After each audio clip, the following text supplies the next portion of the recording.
His eyes flickered the second he saw me.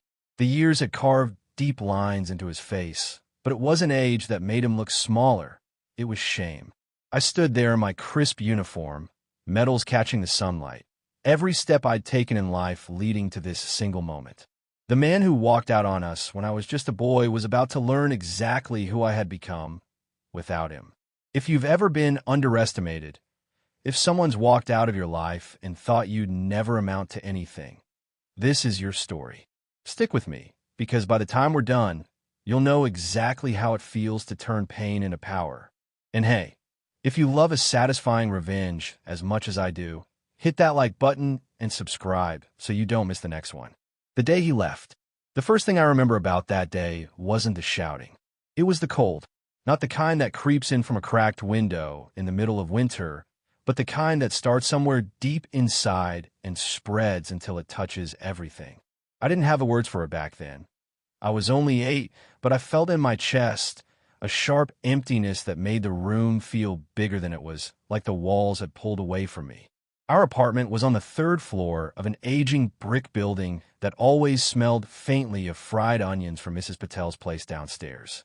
The hallway outside our door had a dim yellow light that flickered when you walked past, and the linoleum in our kitchen was worn so thin in spots you could almost see the concrete underneath. We didn't have much, but it was home. That morning started like any other. I woke to the sound of my mother in the kitchen, the faint scrape of a spatula against the pan. The smell of eggs and instant coffee drifted into my room. Normally, those smells meant comfort.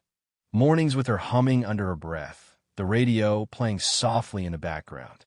But that day, there was no humming, no radio, just the clink of dishes and the occasional heavy sigh.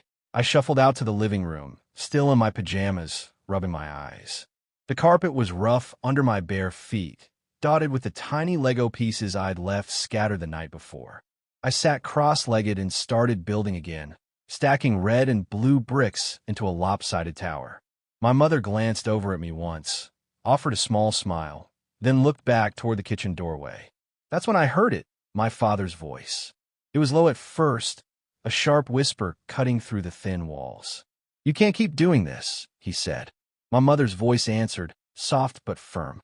"Doing what exactly?" "Raising our son while you." She stopped herself.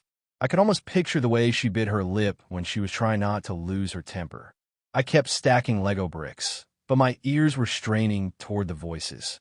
I didn't want to listen, but I couldn't help it. Their words came in fragments, sharp bursts that made the air feel heavy. His voice grew louder, angrier, while hers trembled, not with fear, but with the effort of holding herself together. Then came the metallic clink, the sound of keys hitting the counter. I froze. Even at 8, I knew what that sound meant. He was leaving. My tower swayed as my hand stilled, a small red brick slipping from my fingers and bouncing onto the carpet. A shadow crossed the doorway, and there he was. My father, tall, broad-shouldered, hair sticking up like he'd just rolled out of bed. His shirt was half-tucked, and over one arm was draped his leather jacket, the one he wore when he went out late and didn't come home until morning. Sometimes not at all.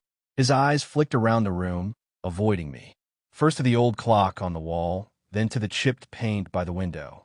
Finally, reluctantly, they landed on me. He hesitated for a heartbeat, then forced a smile that didn't reach his eyes. "You be good, all right?" His voice was flat, like the words were just a formality, something he was obligated to say before he disappeared.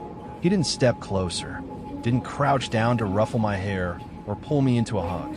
He just stood there, holding his jacket, looking like he was already halfway out the door in his mind.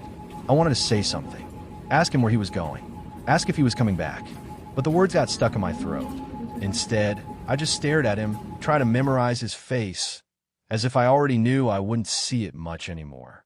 Behind him, my mother appeared. She was standing straighter than usual, her arms crossed, hands gripping her elbows so tightly her knuckles had gone white. Her lips were pressed together, and her eyes were locked on him with a mixture of exhaustion and something harder. Not hate exactly, not yet, but the beginning of it. She didn't say a word, just stood there and watched as he stepped toward the door. The door clicked shut behind him with a finality that made my stomach drop. The sound seemed to echo through the apartment, bouncing off the walls until it faded into silence. Outside, I could hear footsteps on the stairwell, the jingle of keys, the squeak of the building's front door. Then, a car engine turning over. The sound grew distant, swallowed by the hum of the city. Inside, everything was still. Too still. My Lego tower leaned and finally collapsed, scattering across the carpet.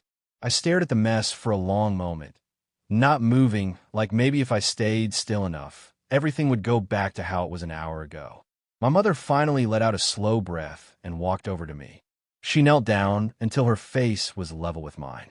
Her hands were warm as she cupped my cheeks, her thumbs brushing just under my eyes. "It's just you and me now, Liam," she said softly, her voice steady but tight. "And we're going to be okay. Do you understand?" She took extra shifts wherever she could find them, sewing jobs at night, waitressing on weekends, even cleaning offices in the evenings. Sometimes I'd sit on the couch, waiting for her to come home, staring at the little clock on the wall. The ticking felt louder when the room was dark and I was alone. The first time I noticed hunger, I didn't notice the tightness in our finances right away. Kids don't measure life in money. They measure it in whether there's cereal in the cupboard and whether the lights turn on when you flip the switch. But one night, about 3 months after he left, I opened a fridge looking for the leftover chicken from the night before. Inside was a half-empty bottle of ketchup, a carton of eggs, and a jar of pickles. No chicken, no chus. When my mom got home, I asked, "What's for dinner?" She smiled, that too bright kind of smile, and said, "Breakfast for dinner, champ." We scrambled eggs together, and she laughed as if it was a fun little game. It wasn't until years later that I realized she'd skipped eating entirely that night, so I could have her portion. School wasn't an escape. If home was heavy with quiet, school was loud in all the wrong ways. Kids can smell weakness or difference, the way sharks smell blood and water. The whispers started small. His dad left. He lives with just his mom. But soon, they weren't whispers.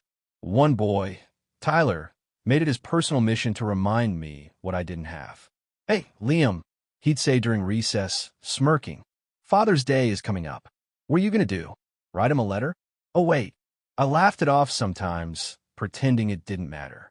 But inside, every word was like a small stone added to a pile I carried everywhere. The shift in me.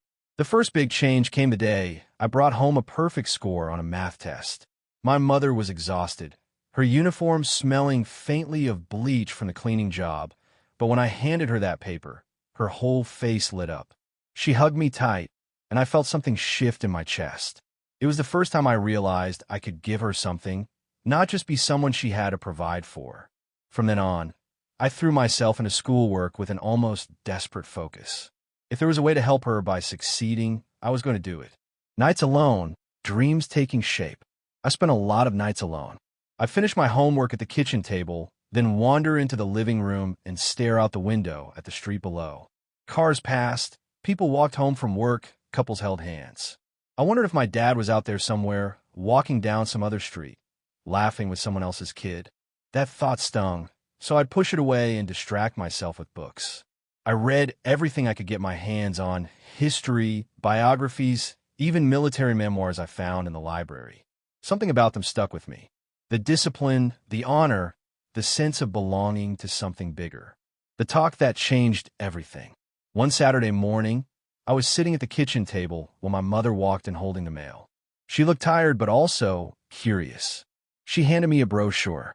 "Found this at work," she said. "Thought you might like it." It was for the state's military academy.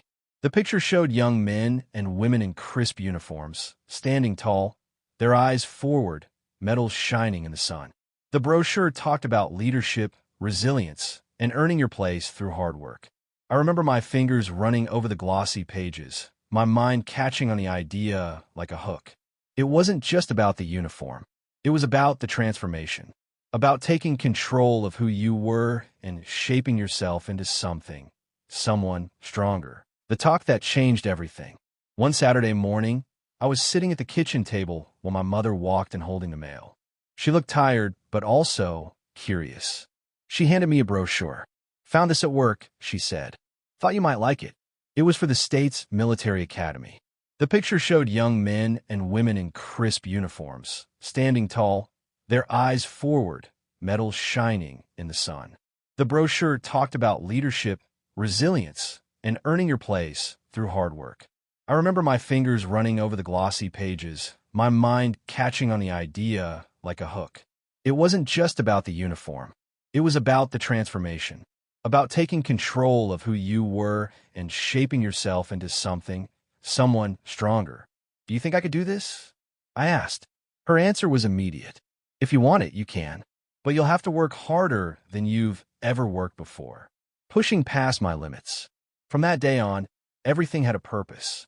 I woke up early to run laps around the block before school. I stayed up late reading about the academy's entrance requirements. I joined any club that taught discipline or skill, debate, science club, even track and field, even though I was terrible at it at first. There were mornings I come back from running with my lungs burning, sweat soaking my shirt, and think about quitting. But then I'd see my mom already up, brewing her coffee, putting on her work shoes, and I'd remember, quitting wasn't an option in our house. The hidden fuel. Through all of it, there was another thought that kept me going, one I rarely admitted to myself, him. I wanted my father to see me one day and realize exactly what he'd left behind. I wanted him to look at me, not the boy on the floor with a pile of Lego bricks, but the man I would become, and know he'd made the wrong choice. It wasn't just about making my mom proud anymore. It was about proving, without a shadow of a doubt, that I was worth staying for. By the end of that year, I wasn't the same boy who'd sat frozen on the carpet as the door clicked shut behind him. The cold was still there, deep inside, but now I had a purpose. I was turning it into fuel. And one day, I would use it. The military academy dream. By the time I was 13, the military academy wasn't just an idea. It was the idea. It was the shape of my future, the thing I held in my mind when I needed to push past exhaustion, the thing I pictured when the cold from that day he left started creeping back in my bones. The brochure my mom had handed me months earlier was still taped to the wall above my bed. Its corners were curling now, and the once shiny photos had dulled, but it didn't matter. Every night, I'd look up at those images, young men and women standing straight back, proud, and I'd tell myself, that's where you're going. That's who you'll be. The vision becomes a plan. At first, the dream felt huge. Too huge. Military academy wasn't just about wearing the uniform. It was about meeting physical requirements, academic standards, and passing an entrance process designed to weed out anyone who wasn't willing to bleed for the opportunity. So I broke it down. Step 1, grades. My mom always said grades were the ticket to options, so I doubled down. If I had homework, it was done the night I got it. If I didn't understand something, I stayed after class until I did. My teachers started to notice. One of them, Mrs. Porter, pulled me aside one afternoon and asked, "What's gotten into you lately? You've gone from decent to top of the class." I just shrugged. "I have a goal." She smiled, but her eyes softened like she knew there was more to it. "Keep going. Most kids your age don't know what they want yet. Use that to your advantage." Training the body. Step 2, fitness. The academy required timed runs, push-up counts, endurance tests. And I was not there yet. My first mile time was embarrassing. My arms shook after 10 push-ups and pull-ups. Forget it. But I wasn't going to let that stop me. I started running in the mornings before school, no matter the weather. Summer heat, winter frost, rain, it didn't matter. At first, my lungs burned so bad I had to stop halfway and walk. I hated that feeling. I hated knowing I wasn't strong enough yet. But every time I thought about quitting, I'd see his face, my father's, the way he hadn't even bent down to say goodbye, the way his words had sounded so hollow, and something in me would snap. I'd keep running, even if my legs screamed at me to stop. By the end of my freshman year, I'd shaved 3 minutes off my mile time. I could knock out 50 push-ups without collapsing. Pull-ups still sucked, but I was getting there. The letter I didn't send. One night, after a particularly good training session, I sat at my desk and started writing a letter. Not to my mom, not to a friend, to him.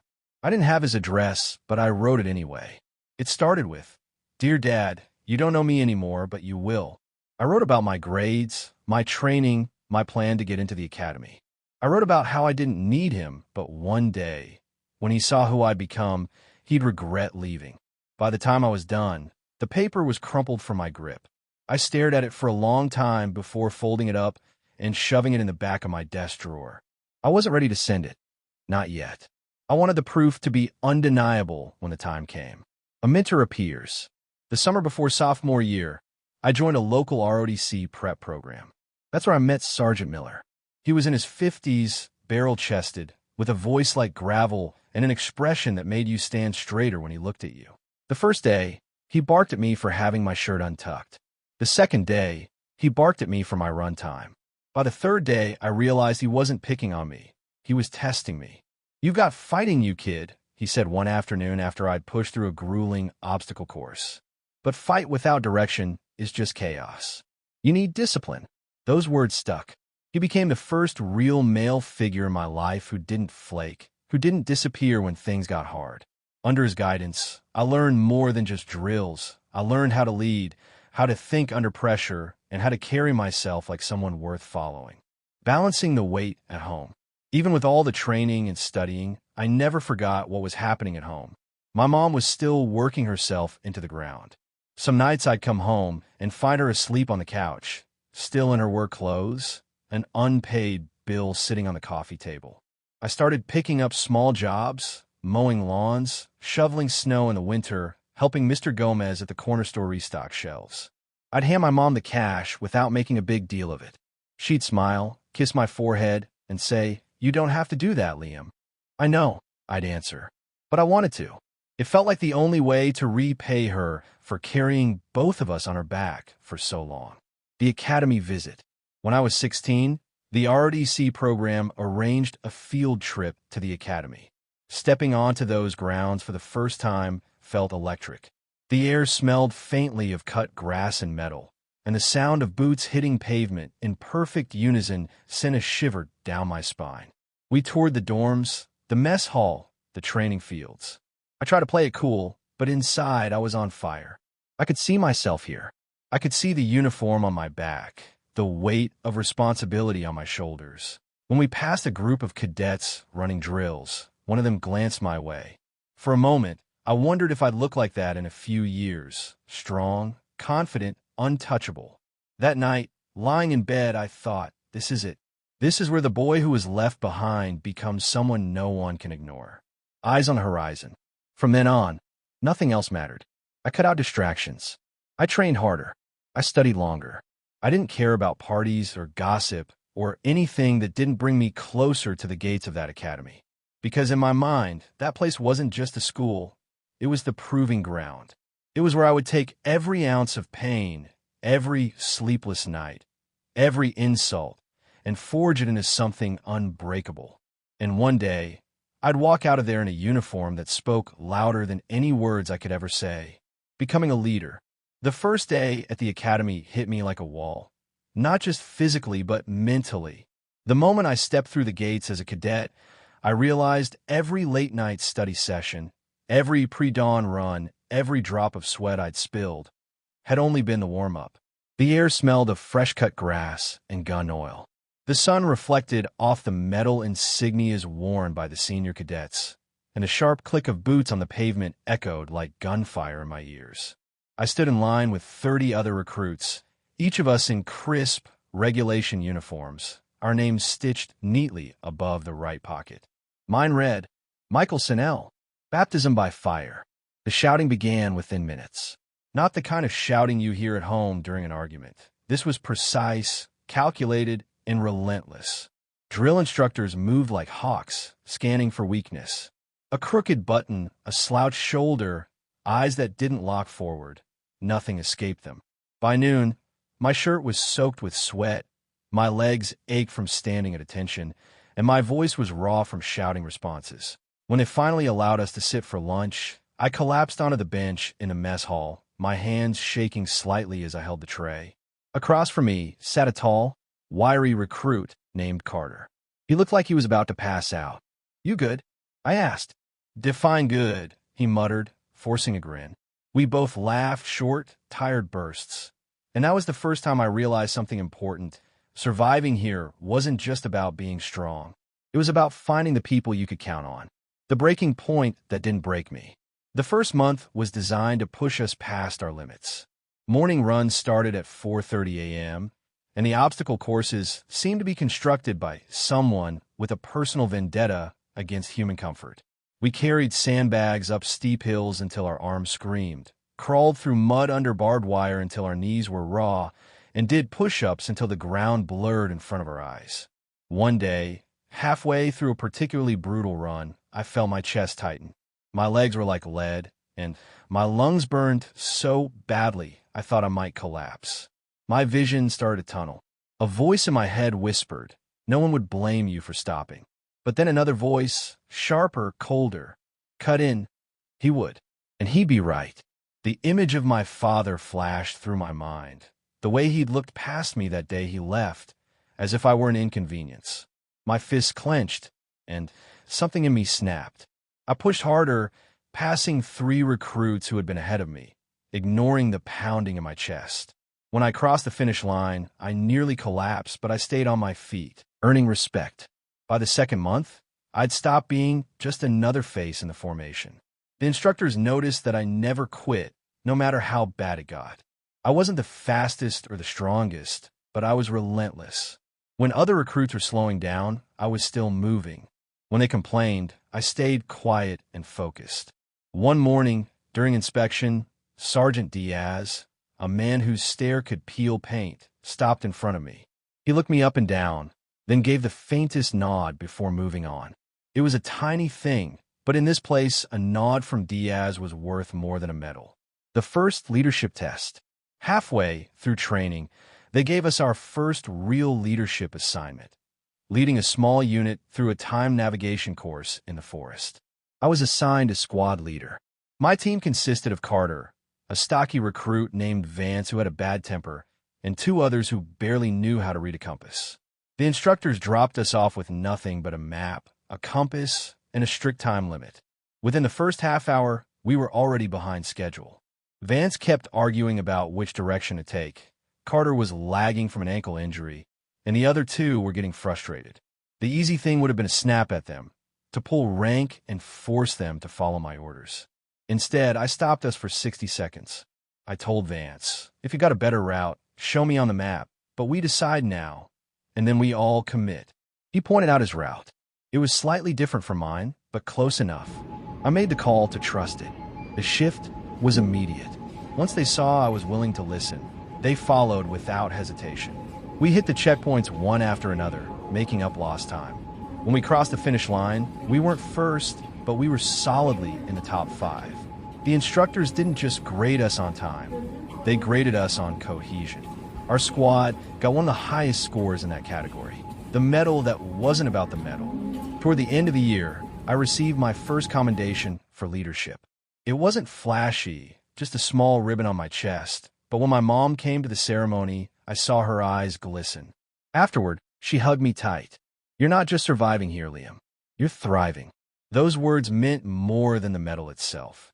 They were proof that the boy who used to sit alone on the floor, listening to the sound of the door closing behind his father, was gone. In his place was someone who could lead others through hell and come out stronger. Quiet nights, loud thoughts. Even with all the progress I'd made, I still had nights where the old thoughts crept in. Lying in my bunk, staring at the ceiling, I'd wonder where he was. Did he ever think about me? Did he even know what I was becoming? Sometimes I'd imagine the day we'd meet again. I didn't picture yelling at him or asking why he left. I pictured standing in front of him in full uniform, my shoulders back, my voice steady, and letting my existence speak for itself. That thought became my anchor.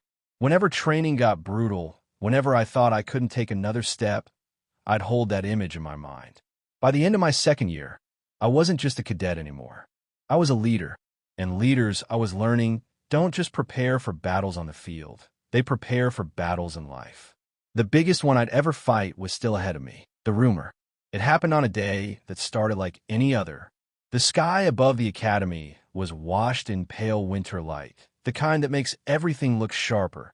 The frost on the parade ground, the gleam of brass buttons, the steam rising from cadets' breath during morning drill.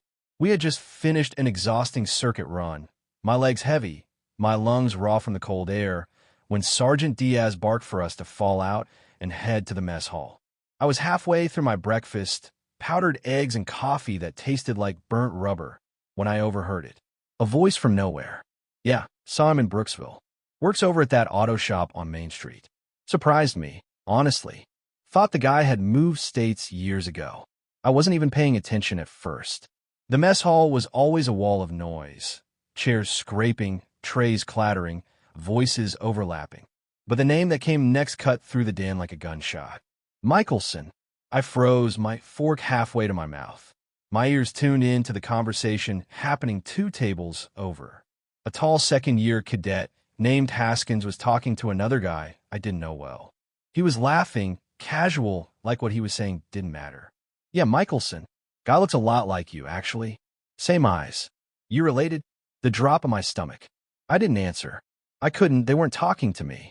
But my hands had started to shake slightly under the table. Brooksville. Auto shop. Same eyes. I swallowed hard and forced myself to focus on my coffee. But my mind was already miles away. I hadn't heard his name spoken out loud in years. My father had become more of a shadow than a man.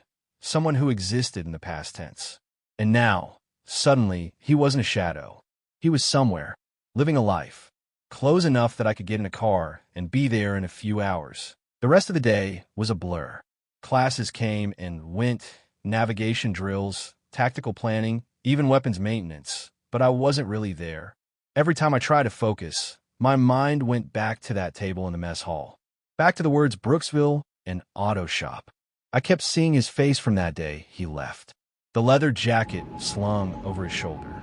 The way his eyes had skimmed past me like I was furniture. And then I started to imagine what he looked like now. Older, maybe softer around the edges. Did he still wear that jacket? Did he still avoid looking people in the eye when he didn't want to deal with them? Did he ever think about me? Or had he buried that part of his life completely? The dilemma. By lights out, I was lying in my bunk, staring at the underside of the bed above me.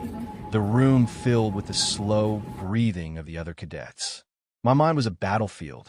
Part of me said, leave it. He's not worth it. You've built your life without him.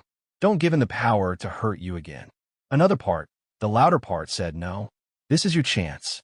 He needs to see what you've become. He needs to know he didn't break you. It wasn't about wanting him back. I didn't. That door had closed a long time ago. This was about closure. About standing in front of him. Not as the boy who'd been left behind, but as the man who had outgrown him in every possible way. The search. The next weekend, I signed out of the academy library and went straight to the back corner where the old computers sat. They were slow, but they worked. I typed in Brooksville Auto Repair, Michaelson. It didn't take long. The search result popped up. Michelson's Auto and Repair, Brooksville, PA. There was even a picture, blurry, clearly taken on an old phone. But it was him. No question. Same jawline. Same eyes. Older, more lined, but undeniably my father. My pulse quickened. I copied the address onto a scrap of paper and tucked it into my wallet. The weeks leading up. From that day forward, my training took on a new edge. It wasn't just about pushing my limits anymore. It was about getting ready for that moment. I wanted to look the part when I saw him. I wanted the uniform to be sharp, the medals earned, the posture unshakable. Every morning run felt lighter. Every obstacle course seemed easier. Even Sergeant Diaz noticed, stopping me during a drill to say, Michelson, whatever you're doing, keep doing it. I didn't tell him what was driving me. The day I decided. It was early spring when I finally made the decision. The academy had granted us a short leave from midterm break, and most cadets were planning to go home. I didn't have a home in the traditional sense. My mom had moved to a smaller apartment closer to her work, so I had no reason not to make the trip. I booked a bus ticket to Brooksville. The ride there. The morning of the trip, I polished my uniform until it gleamed. Not the dress whites. That would have been too formal, but my standard class A's. Enough to make an impression. Enough for him to see the work, the discipline, the years that had shaped me. The bus ride was long, and every mile seemed to pull something tighter inside me. I stared out the window as the scenery shifted from the neat order of the academy's grounds to the small-town sprawl of Brooksville. My hands never stopped fidgeting in my lap. The auto shop. When I finally stepped off the bus, the air smelled faintly of motor oil and cut grass. Brooksville was small, the kind of place where the main street was only 3 blocks long. It didn't take me long to find the auto shop. The building was old but well kept, with a weathered sign that read, Michelson's Auto and Repair. The big garage doors were rolled up, and I could hear the clink of tools and the low hum of an engine being worked on. My heart was hammering so hard I could feel it in my ears. I took a deep breath and stepped forward, the first glimpse in years. He was bent over the hood of a car, a rag slung over his shoulder, wearing a grease-stained cap. His hair was thinner now, streaked with gray. His shoulders weren't as broad as I remembered, but his stance, that casual, careless slouch, was exactly the same. I stood there for a moment, just watching him. The man who had once been the center of my world, reduced to an almost stranger, turning a wrench. Then he straightened, wiping his hands on the rag, and his eyes landed on me. It was like time froze. There was no immediate recognition, just a polite, slightly puzzled look. Then, slowly I saw it hit him. His eyes widened just slightly, and his jaw shifted as if he was trying to think of what to say. The moment before the words. I didn't speak yet. I wanted the silence to stretch. I wanted him to take in the uniform, the insignia, the posture. I wanted him to understand before I said a word. And in that moment, I knew, whatever came next, I was ready. The confrontation. The air in the garage was thick with the smell of motor oil, rubber, and something metallic, the kind of scent that clung to your clothes long after you'd left. My boots made a solid, measured sound on the concrete floor as I walked toward him, each step deliberate. I didn't rush. This moment had waited years. It could wait a few more seconds. He stood there holding a rag in one hand, staring at me like I was a ghost. His eyes, the same eyes I saw in a mirror every morning, flicked down to my nameplate, then to the rank on my shoulder, then back to my face. Liam, he said finally. The sound of my name. Hearing my name in his voice was strange, like hearing a song you used to love but haven't played in years. Part of me had expected it to feel warm. It didn't. It was flat, uncertain, and that told me everything I needed to know. Yes, I said evenly. My voice didn't shake. My posture didn't waver. Lieutenant Liam Michelson. His mouth opened, then closed. I didn't know, he started, but I cut him off. I know you didn't, I said. You didn't know where I was. You didn't know who I was becoming. And you didn't care to find out. The shift in power. For a long moment, neither of us moved. I could feel the hum of an idling engine from the next bay, the distant sound of socket wrench clicking. But here, in this space between us, it was silent. I'd imagined this moment 1,000 times. Me yelling, him stammering, maybe even tears. But standing here, I realized yelling wasn't necessary. The uniform spoke louder than my anger ever could. The years of discipline, of sweat, of rising through the ranks, all of it radiated from me without a word. And he felt it. I saw it in the way his shoulders straightened, the way his eyes darted like he was searching for the right thing to say, testing his words. So, he said slowly, "You're in the military now." "I lead men," I said. "I serve my country. I build a life worth something." His gaze dropped for a moment before he forced a weak smile. That's good, son. Don't," I said sharply. "You don't get to use that word." That landed like a blow. His mouth shut instantly. He looked down at the rag in his hand, twisting it without realizing, the way people do when they're nervous. Making him see. "I used to wonder where you went," I continued, my voice low but firm. "I used to think maybe you had a reason, a good one. But the truth? You just left. You left her. You left me." His eyes flicked up at me, guilt flashing there for the briefest second before he looked away again. "And I want you to see something," I said, stepping forward so there was only a couple of feet between us. "I want you to see that I didn't need you. I want you to see that everything you abandoned." It turned into this. I stood straighter, letting the light catch the insignia on my shoulder. I didn't have to explain what it meant, the rank, the responsibility, the respect it commanded. It was all right there for him to take in. His attempt at redemption. I was young. He began, his voice uncertain. I didn't know how to be a father. I made mistakes. I cut him off again. Mistakes are spilling coffee. Mistakes are forgetting someone's birthday. You made a choice. He flinched at that. I could see the lines in his face deepen, the weight of years pressing down. But I wasn't here to comfort him. I wasn't here to tell him it was okay. Because it wasn't. The quiet revenge. Revenge didn't have to be screaming. It didn't have to be dramatic. Revenge, I realized, could be as quiet as standing in front of him in full uniform, watching him shrink under the knowledge of what he'd lost. Not because I failed, but because I thrived without him. You don't get to take credit for this, I said. Every late night, every early morning, every mile I ran, every order I gave, that was me. That was Mom. You weren't there. He nodded slightly, his throat working like he wanted to say something but couldn't. The last words. I came here for one reason, I said.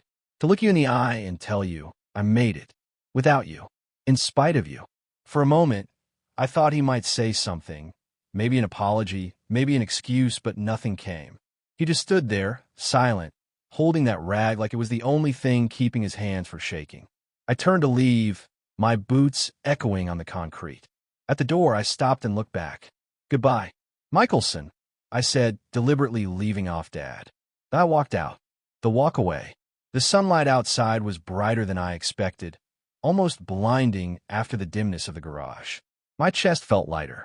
I'd carried that moment in my head for so long, and now it was done. Not perfect, not wrapped in some neat bow, but done. And the best part? He'd seen me, really seen me, and he'd have to live with that image. The son he'd left behind, standing taller than he ever could. Closure. The bus ride back to the academy felt different than the ride into Brooksville. On the way there, my mind had been a storm. Anticipation, tension, flashes of old memories clashing with what I imagined the confrontation would be like. On the way back, the storm had passed. The clouds had broken, the air was clear, and I could finally see the horizon. Processing what just happened, I leaned my head against the window and watched the small-town streets give way to open stretches of road. The sun was setting, painting everything in warm gold. It struck me that I hadn't yelled at him, hadn't demanded answers. And yet, somehow, that was better. I thought my revenge would come from making him feel small through words. But the real revenge was in the contrast. Me, standing there as the man he never thought I'd become. And him, reduced to fumbling excuses in a grease-stained rag. It wasn't vengeance through destruction. It was vengeance through proof. Proof that he hadn't broken me. Proof that he wasn't needed for me to become someone of worth. Mom's reaction. When I got back to the academy, the first call I made was to Mom. I didn't tell her ahead of time what I'd done. I didn't want her to worry. Hey, champ, she answered, her voice instantly softening. How was your leave? I hesitated, then said simply, I saw him. There was a pause. I could hear the faint hum of her refrigerator in the background, the creak of her old kitchen chair as she sat down. And I told him I made it. Without him. In spite of him. I could hear her take a breath, that deep, shaky kind of breath you take when something heavy finally lifts off your shoulders. I'm proud of you, Liam, she said. Not just for what you've done, but for who you've become. You didn't need him then, and you sure as hell don't need him now. The ripple effect. After that call, I noticed something shift in me. The constant background hum of prove yourself was quieter. I still pushed myself. That was just who I was now. But the fuel wasn't anger anymore. It was something cleaner. Purpose. And without that old weight, I found myself becoming an even better leader. I had more patience with my unit, more clarity in my decisions, more room in my head to think about the future instead of the past. The letter I finally sent. A few weeks later, I pulled out that old letter I'd written years ago, the one that began, Dear Dad, you don't know me anymore, but you will. I read it through, smiling slightly at how much younger I sounded. Then I rewrote it, not as a plea for recognition, but as a statement.